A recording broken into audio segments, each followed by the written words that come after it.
लोकांच्या घराघरापर्यंत तुम्हाला जावं लागेल, पोहोचावं लागेल लोकांच्या मनामध्ये। त्या ठिकाणी महाराष्ट्रामध्ये झालेला विश्वासघात, महाराष्ट्रामध्ये झालेली गद्दारी आणि महाराष्ट्रामध्ये झालेली धोकेबाजी, आणि ती धोकेबाजी कोणी दुसऱ्याने केली नाही, मित्राने केली, याची लोकांना आठवण करून द्यावी लागेल की नाही लागेल? अरे वर्षभर विद्यार्थी अभ्यास करतो, त्याला वर्षभर शिक्षक त्या ठिकाणी शिकवत असतो, तोही अभ्यास करत असतो, तरी परीक्षेचे शेवटचे 8 दिवस तो दिवस रात्र का मेहनत करतो? का त्याचे आई वडील, त्याचे गुरुजन रात्रभर जागून त्याच्याकडून का हुकमपट्टी करून घेतात, का उजळणी करून घेतात? वर्षभर तर तो अभ्यास करतोच ना, मग कशाला 8 दिवस अभ्यास करायला पाहिजे? हा निसर्गाचा नियम आहे, रागवतील सगळे माझ्यावर, त्याची मला काही फार मोठी चिंता नाहीये, रागवा, पण पहिल्यांदा महाविकास आघाडीचा उमेदवार म्हणून प्रशांत यादवला निवडून आणा आणि मग रागवा, मग आणा। मी आताच रमेश भाईंना सांगत होतो, त्यांना ते आवडत नाही, ते मग मागणं माझ्या बोलतात लय रागीट आहे। मी त्यांना आत्ताच सांगत होतो, हे मला अजिबात चाललं नाही। 11ची सभा, आम्ही इथं 12:45 आलो। मी पहिलंच प्रशांत यादवला सांगितलं घरी, मी चिपळूणला, की मी संगमेश्वरला लवकर पोहोचेन। हे बंड्या बोरूकरला, मुन्ना महाजनला, विश्वास फडकेना, आमच्या जनक जागुष्टेना, किंवा नाही तर तो आमचा हा गोट्या छोट्या, कुठे तो दिसत नाही तो, अरे हात ना कुठे गेला तुमच्या अंगातला संचार? गेला कुठे गेला तुमच्या अंगातलं तापलेलं रक्त? काय झालंय काय तुम्हाला? अरे तुमच्या पक्षप्रमुखाबरोबर विश्वासघात झाला। उमेदवार कोणाचा आहे, उमेदवार कुठल्या पक्षाचा आहे, उमेदवार कोण आहे, यापेक्षा माझ्या पक्षप्रमुखाला ज्यांनी सत्तेवरून खाली खेचलं आणि जे स्वतः सत्तेवर जाऊन बसलेत त्यांना खाली खेचायचं आहे, हे ध्येय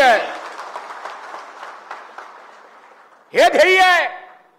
प्रशांत यादवांकरता निवडणूक लढवायची आहे। मला सुद्धा प्रशांत यादवांकरता कोणाकरता घसा रिकामा करायची गरज नाही आणि कोणाच्या विरोधात बोलण्याची गरज नाही।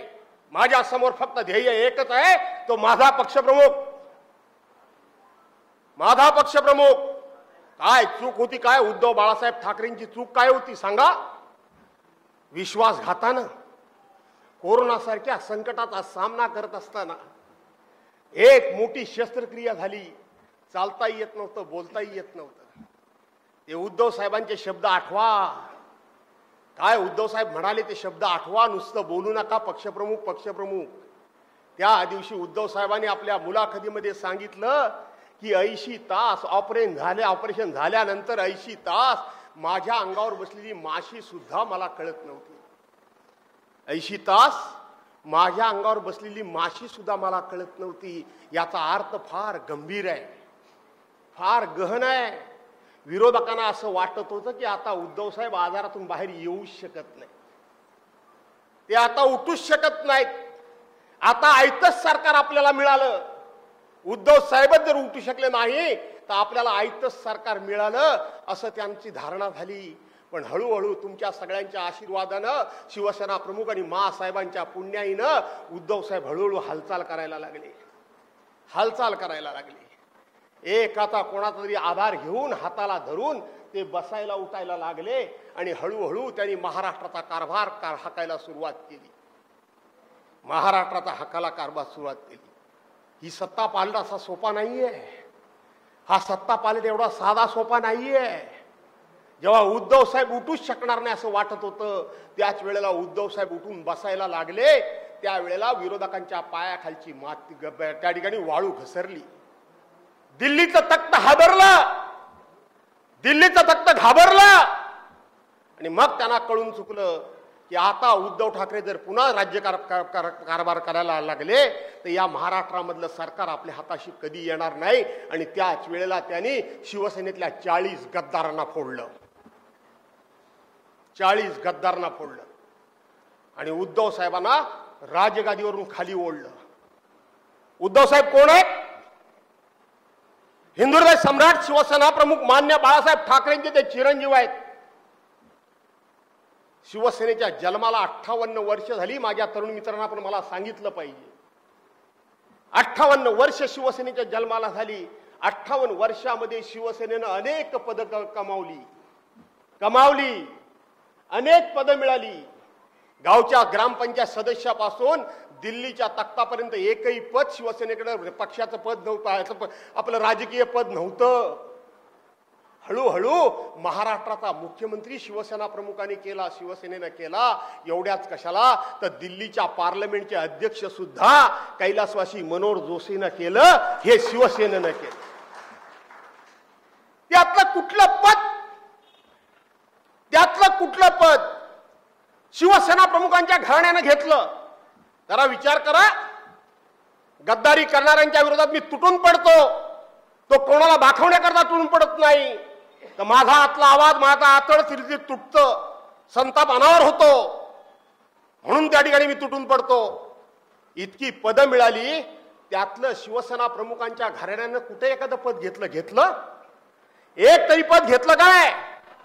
एकमेव मुख्यमंत्रीपद घेतलं. अरे नालायकानो, ते मुख्यमंत्रीपद घेतलं. तुम्ही उलट म्हणायला पाहिजे होतं की शिवसेना प्रमुखांच्या घराण्याची उतराई होण्याची संधी आली आहे, एक पद ते घेतलं. ते पद घालवण्याच्या ऐवजी आम्ही प्रसंगी जेलमध्ये जाऊ पण त्या पक्षप्रमुखाचं पद आम्ही टिकवू, हे जर म्हटलं असतात तर महाराष्ट्राच्या इतिहासामध्ये तुमची इमानदार प्रामाणिक म्हणून नोंद झाली असती. आज तुम्ही सत्तेवर जाऊन बसलात, पण महाराष्ट्राच्या इतिहासामध्ये तुम्ही गद्दार म्हणून तुमच्या नावाची नोंद झाली ना? का सुभाष बने असतील आणि आणखीन जे उठले ते माझं कौतुक का करत होते? मी काय केलं? मी काही केलं नाही. खरं तर 2019च्या मंत्रिमंडळामध्ये मला संधी मिळायला हवी होती का नको होती? नाही मिळाली. मनामध्ये राग नाही धरला. दुसऱ्या दिवसापासून पक्षप्रमुखांच्या पाठीशी उभा राहिलो आणि पक्ष फुटल्यानंतर अख्खा महाराष्ट्र चिडीचूप झाला होता. आठवा तो दिवस 3 जुलै 2024चा. आजचे मुख्यमंत्री एकनाथ शिंदे यांच्या विश्वासदर्शक ठराव सभागृहामध्ये आला आणि त्यावेळेला असं वाटलं होतं पलीकडनं कोण बोलणार. त्या दिवसाचं माझं भाषण ऐका आणि त्या दिवसाचं भाषण झाल्यानंतर महाराष्ट्रामध्ये एकच आवाज घुमला की उद्धव साहेबांच्या बाबतीत की टायगर अभी जिंदा है, टायगर अभी जिंदा है. शिवसेना जिवंत आहे. ही शिवसेना झेप घेतल्याशिवाय राहणार नाही. ही शिवसेना फिनिक्स पक्षाप्रमाणे राखेतून भरारी घेतल्याशिवाय राहणार नाही. आणि त्या शिवसेनेनं आज भरारी घेतली, झेप घेतली ना? मग ज्या पक्षप्रमुखांना सत्तेवरून खाली ओढलं, त्या पक्षप्रमुखांना ज्यांनी ओढलं त्यांना खाली ओढायचं असेल तर तुम्ही आपल्या हाताने ओढणार आहात का? हाताने ओढणार आहात? खेचणार आहात? लोकशाहीमध्ये डॉक्टर बाबासाहेब आंबेडकरांच्या घटनेनं तुम्हाला एक ताकद दिली आहे. एक बोट तुमची ही किमया करू शकतं.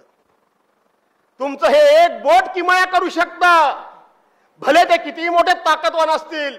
डॉक्टर बाबासाहेब आंबेडकरांनी या देशामधल्या प्रत्येक नागरिकाला समान अधिकार दिलेला आहे.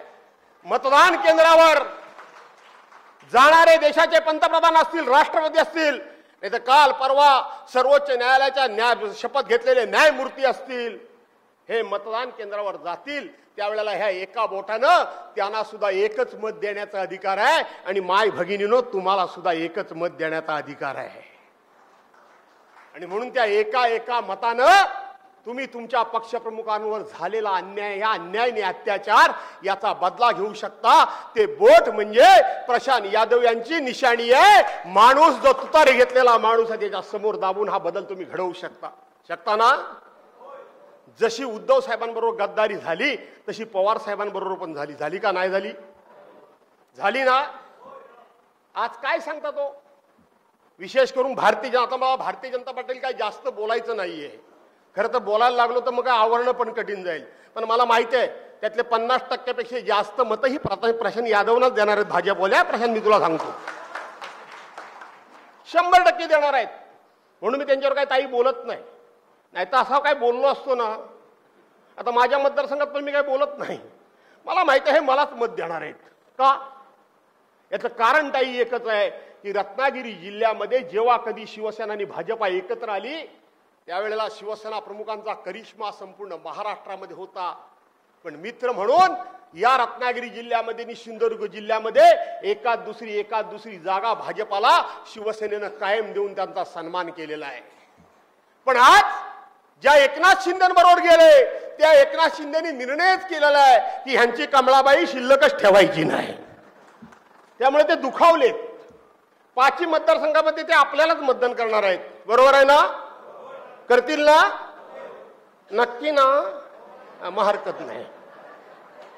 म्हणजे करतील ना असं मला म्हणायचं. आणि म्हणून जो विश्वासघात उद्धव साहेबांबरोबर झाला तोच विश्वासघात पवार साहेबांबरोबर झाला. काय म्हणतात एकनाथ शिंदे, काय म्हणतात भाजपवाले, सॉरी आपले शिवसेनेवाले, एकनाथ शिंदे आणि त्यांच्या बरोबर गेलेले, की उद्धव साहेबांनी म्हणे हिंदुत्व सोडलं. हिंदुत्व सोडलं म्हणजे काय केलं तर ते काँग्रेस राष्ट्रवादी व काँग्रेस बरोबर गेले. आता तो बोलून बोलून मुद्दा गुळगुळीत झालाय, मी त्यावर जास्त बोलत नाही. पण आज एकनाथ शिंदे कोणाबरोबर आहेत? कोणाबरोबर आहेत? अजितदादा पवारांच्या बरोबर आहेत ना? मग अजितदादांनी ह्यांची हिंदुत्वाची भूमिका घेतली काय? रामदास आठवलेंनी घेतली काय? बिहारच्या नितीश कुमारांनी घेतली काय?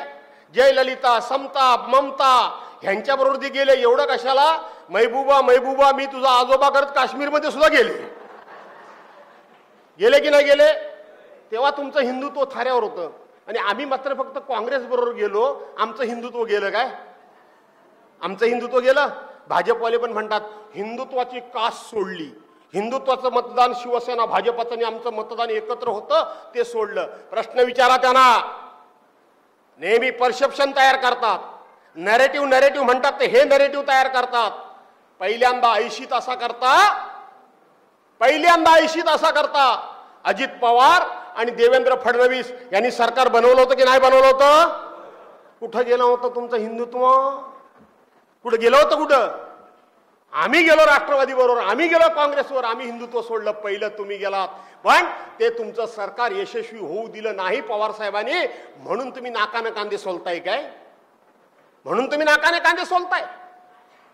आमचे लोक या ठिकाणी त्यांच्या आरोपामध्ये गुंतून पडतात. यांची पाप वेशीवर टांगली पाहिजेत. का? कशा करता इथले आमदार गेले? का गेले? प्रश्न विचारला पाहिजे तुम्ही. काय झालं होतं काय त्यांना? त्याचं उत्तर त्यांनी देण्यापेक्षा भुजबळ साहेबांनी दिलंय. परवांच्या दिवशी दिले भुजबळ साहेबांनी. वाचता का नाही वाचता? शिवसैनिकांना जरा कमीच वाचायची सवय आहे, जरा वाचा. काय म्हणाले भुजबळ साहेब? आम्ही सगळे गेलो, सगळे. आता त्यात कोण कोण होते ते तुम्ही वेचा, मला काय त्याशी देणं घेणं नाही, मला वेळ नाही. भुजबळ साहेब म्हणाले आम्ही जे सगळे गेलो ते आम्हाला ईडीची चौकशी लागली होती. जेलमध्ये जाण्यापेक्षा भाजपा बरा. जेल काही बरा नाही, भाजपा बरा. म्हणून आम्ही तिकडे गेलो. बरोबर आहे? गेले ना सगळे तिकडे. कोणाला विकासाच्या वल्गना सांगता? कोणाला सांगता?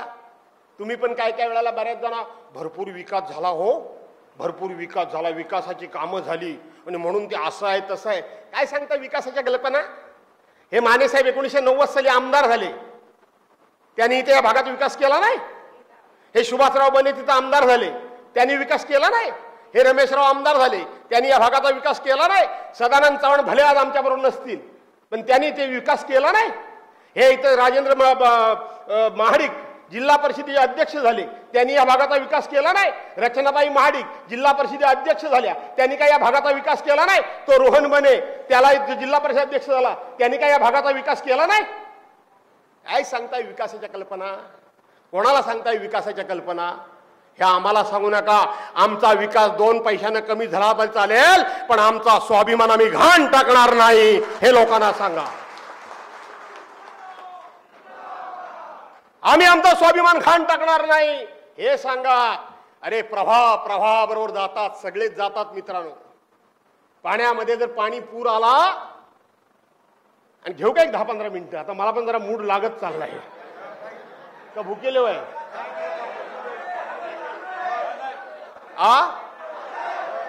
हे आरती इसू आरती नको म्हणतात. आणि म्हणून आता कुठं पाऊस जरासा कमी झालाय.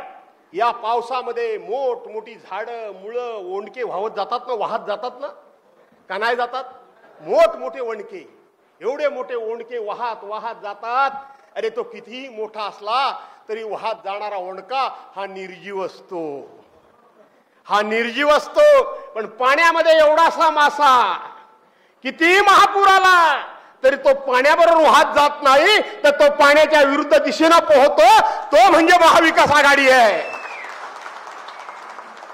कोणाला विकासाच्या गप्पा सांगता, कोणाला विकासाच्या गप्पा सांगता? विकास तुम्हाला महत्वाचा आहेच, पण स्वाभिमान महत्वाचा नाही आहे का नाही? स्वाभिमान महत्वाचा आहे. मला कौतुक करायचं आहे प्रशांत यादवचं. संपूर्ण जवळजवळ राष्ट्रवादी गेला. मगाशी बारक्या बनेंनी खरं ते सांगितलं. मी पहाटे त्यांच्याकडे मी आलो होतो भेटायला. मी जेव्हा या भागातून उभा राहणार म्हणून ठरवलं तेव्हा पहाटे आलोच होतो. त्यांनी विषय काढला म्हणून मी काढतो, मी काढणार होतो, पण त्यांनी प्रामाणिकपणे काढला. नाही खरे ते प्रामाणिकपणे मी त्यांनी विषय काढला त्यांनी.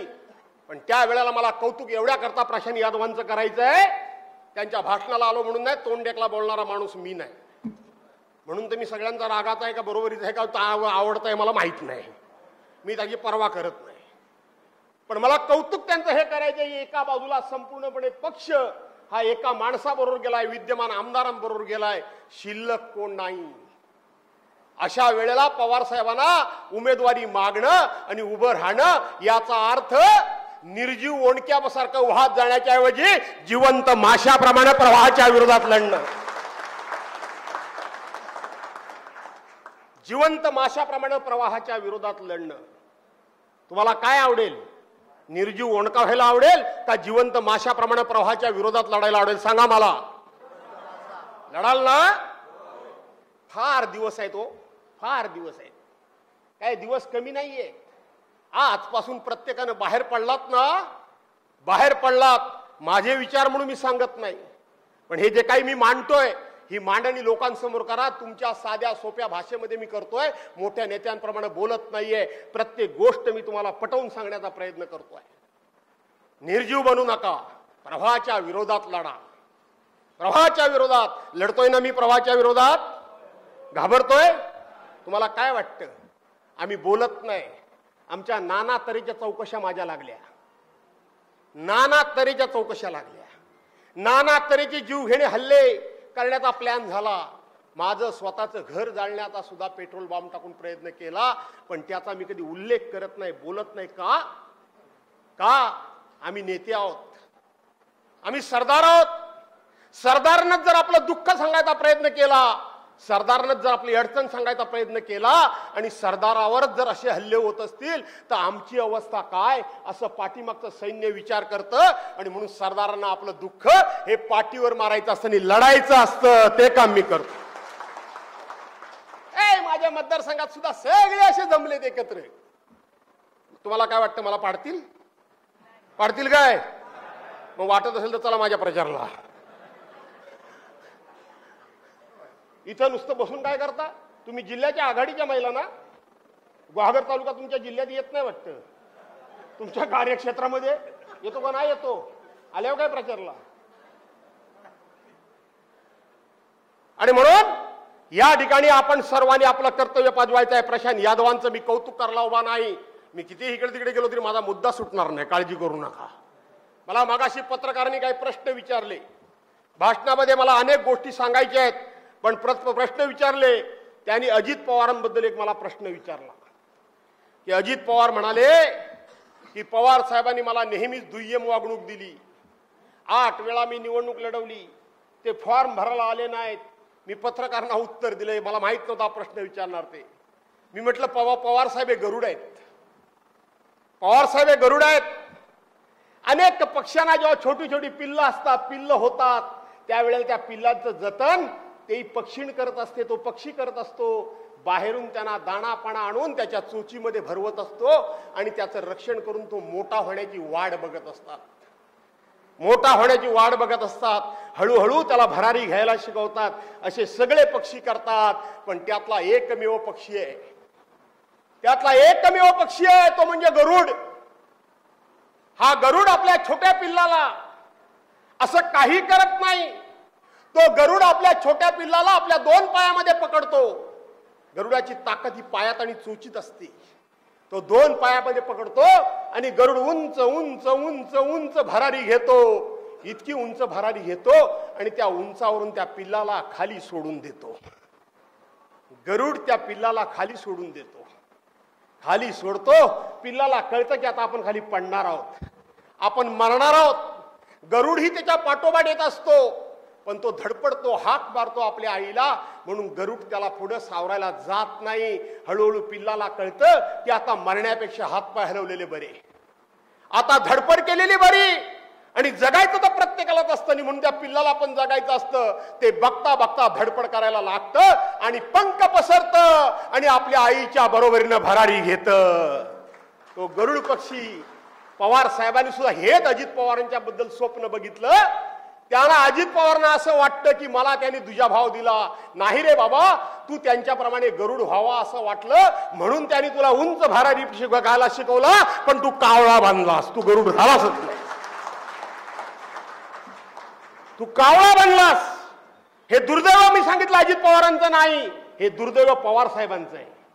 ज्याला गरुड म्हणून बनवण्याचा प्रयत्न केला तो जर कावळा बनला असेल तर ते पवार साहेबांचं दुर्दैव आहे. अजित पवार, तुम्ही कोणाचं तरी ऐकून त्यांच्यावर टीका नका करू. मी त्यांच्याबरोबर 15 वर्ष काम केलंय. मी त्या माणसाला जवळून बघितलंय. त्या माणसाचं मोठं मन मी अनुभवलंय. नुसतं बघितलंय नाही, मी अनुभवलंय. आणि म्हणून ज्या ज्या वेळेला पवार साहेबांच्यावर आघात होतो त्या त्या वेळेला मी त्यांच्या पक्षाचा नसलो तरी मी पुढे सरसावतो. परवांच्या दिवशी राज ठाकरेंनी त्यांच्यावर जातीयतेचा आरोप केला, मी पुढे सरसावलो. आणि त्याच गरुडाची दुसरी गोष्ट सांगतो, सांगू ना? त्याच गरुडाची दुसरी गोष्ट सांगतो, कावळ्यांची गोष्ट सांगतो. त्या गरुडाच्या जवळ दुसरा कोण जात नाही, साप पण जात नाही, माहिती आहे ना? सापाला सुद्धा तो पायात धरतो आणि घेऊन जातो की नाही?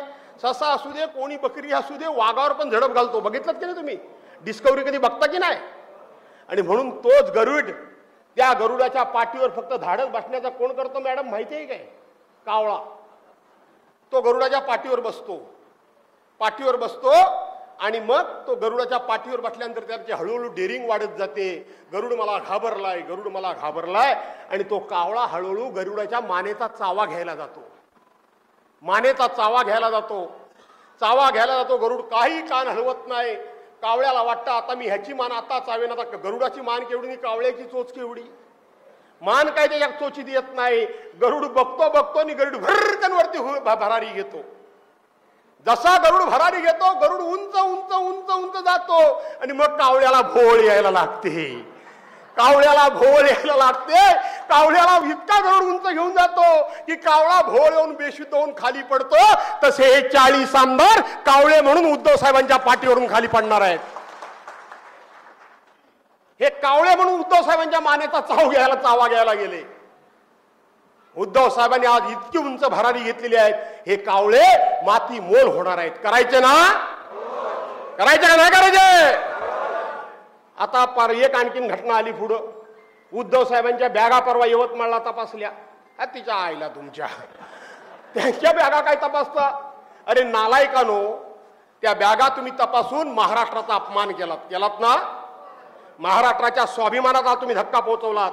12.5-13 कोटी जनतेच्या मनाला तुम्ही या ठिकाणी भावनेला हात घातलात. त्यांचा स्वाभिमान तुम्ही दुखावलात. कसल्या बॅगा चेक करता? लाजा वाटल्या पाहिजेत हरामखोरानो तुम्हाला. ज्या वेळेला 50 खोके घेऊन इथले लोक सुरतला गेले, बरोबर आहे? तिथून कुठे गेले? गुवाहाटीला गेले.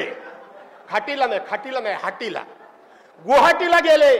तिथून गोव्यात आले आणि तिथून सरकार बनवलं. त्यावेळेला 50 खोके भरलेले, 50 खोक्यांनी भरलेले खोके होते, कोटींनी भरलेले खोके होते. त्या जर बॅगा तपासल्या असत्यात तर महाराष्ट्रामध्ये गद्दारी झाली असती. कशा बॅगा तपासताय? कोणाच्या बॅगा तपासताय? कशाबद्दल बॅगा तपासताय? तुम्ही उद्धव साहेबांची बॅग तपासलीत नाही तर या महाराष्ट्रातल्या मराठी माणसाचं मन तुम्ही तपासलं. ते मन महाविकास आघाडीच्या बाजूनच आहे, हे लक्षात ठेवा.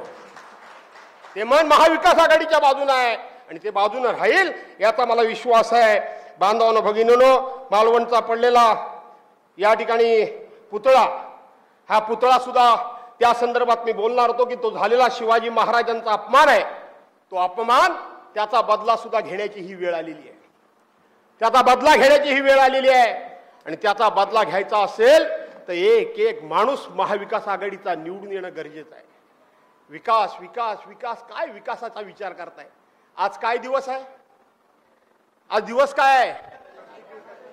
अरे आज दिवस काय आहे ना? एकादशी दुप्पट खाशी, एकादशी दुप्पट खाशी, बरोबर आहे का नाही? आज एकादशीचा दिवस आहे. काय विठ्ठलाचं वर्णन करत असताना, विठ्ठलाच्या बाबतीत या ठिकाणी आरती बोलत असताना आपण काय म्हणतो? युगे 28 विठेवरी, युगे 28 विटेवरी उभा, वामंगी रकुमाई दिव्यशी शोभा. युगान युग हा पंढरीचा पांडुरंग आहे ना, तो एका साध्या विठेवर उभा आहे. ती विठ कुणी दिलेली आहे? ती कुणी दिलेली आहे? भक्त पुंडलिकाने फेकलेली विठ आहे. ह्याचा अभ्यास चांगला आहे. फक्त पुंडलिक कोण तोच माहित नाही त्याला. अडचण हीच आहे. रागवू नकोस, जाऊन घरी जाऊन वाचायला बस. आणि म्हणून युगे 28 विटेवरी उभा, आई वडिलांची भक्ती, आई वडिलांची सेवा साक्षात पुंडलिक करत होता आणि त्याची परीक्षा घेण्याकरता रुक्मिणीने हट्ट धरला म्हणून विठ्ठल आले. रुक्मिणी सह आले आणि बाहेरून आक मारला, पुंडलिका अरे दरवाजा उघड, अरे दरवाजा उघड. पुंडलिकाने सांगितलं, बंडागळे गुरुजी, की मी माझ्या आई वडिलांची सेवा करतोय. थोडा वेळ गेला, रुक्मिणीने हाक मारली, पुंडलिका अरे दरवाजा उघड, मी माझ्या आई वडिलांची सेवा करतोय. रुक्मिणीने सांगितलं, अरे बाहेर आलंय कोणतरी सेवक, साक्षात तुझा देव विठ्ठल आलाय. तरी सुद्धा नम्रपणे पुंडलिकानं सांगितलं, माझ्या आई वडिलांना झोप लागते, मी त्यांची झोप मोड करू शकत नाही, मी त्यांची सेवा करतोय. अरे मग आमची बसायची तरी सोय कर. त्याच्या बाजूला तिथे एक वीट पडलेली होती. पुंडलिकाने अशी भिरकावली आणि सांगितलं की या विटेवर तुम्ही बसा किंवा उभे राहा. युगान युग झाली, युगान युग झाली. आपल्या इथे संपर्क प्रमुख सुरेशराव कदमानी आज एसटीच्या गाड्या अनेक भरून पंढरीच्या पांडुरंगाच्या दर्शनाला अनेक माणसांनी पाठवलंय ना. युगान युग झाली. आज पंढरीचा पांडुरंग त्या विठेवर उभा आहे. विठेवर उभा आहे, ती एकादशी आहे. जो साक्षात पंढरीचा पांडुरंग आपल्या भक्ताची युगान युग वाट बघू शकतो. तुम्ही फक्त आणि फक्त 10 दिवसानंतर महाविकास आघाडीचं सरकार येणार आहे, त्या 10 दिवसाची वाट बघू शकत नाही का? बघू शकता की नाही बघू शकता? मी जाणार आहे, जमलं तर आज चिपळूणला चांगले वाभाडेच काढणार आहे. मुस्लिम समाजाच्या सभागृहाला दिलेल्या पैशापासून फैसल सगळं काढणार आहे. उभा राहिलो की आज मी काय गप्प बसणार नाहीये. कशा करताय सगळं चाललंय? मतान करता? अरे स्वाभिमान नावाची काय गोष्ट आहे की नाही? निष्ठा नावाची काय गोष्ट आहे की नाही? लोकांशी प्रामाणिक राहण्याचा प्रामाणिकता काय आहे की नाही? लोकशाही जगली पाहिजे की नाही? डॉक्टर बाबासाहेब आंबेडकरांचं संविधान टिकलं पाहिजे की नाही? टिकायला पाहिजे का नको टिकायला? स्वार्थ स्वार्थ स्वार्थ, किती स्वार्थ असणार आहे? स्वार्थी माणसं जगामध्ये खूप मिळतील, पण निस्वार्थी माणूस एखादा शोधून सापडेल. त्याचं कौतुक आणि त्याचा आदर्श लोकांनी डोळ्यासमोर ठेवतात, त्याचा आदर्श ठेवतात. आणि म्हणून बांधवांनो भगिनीनो, खूप काही बोलण्यासारखं आहे, बोलायची इच्छा आहे. तुम्ही पण अगदी मनापासून ऐकताय. व्यासपीठावरले सगळे भुकेले, पण तुम्ही मात्र ऐकताय. पण एकादशी आहे, वार मंगळवार असला तरी आठवण करून दिली, त्यामुळं उपाशी राहायचा सर्वांनी. हा, आणि म्हणून जास्त आता वेळ घेत नाही, पण जाता जाता फक्त सांगतो, प्रशांत यादव यांची निशाणी काय आहे? प्रशांत यादवांची निशाणी काय आहे? निशाणी काय आहे? आता फक्त तुतारी म्हणायचं नाही, तर मी म्हणेन रामकृष्ण हरी, तुम्ही म्हणा वाजवा तुतारी. अरे रामकृष्ण हरी, अरे रामकृष्ण हरी, अरे रामकृष्ण हरी. धन्यवाद. जय हिंद, जय महाराष्ट्र.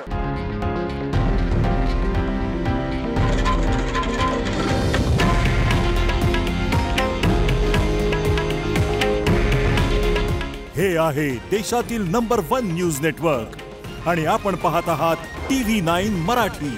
काळजी तुमची, हित महाराष्ट्राचं.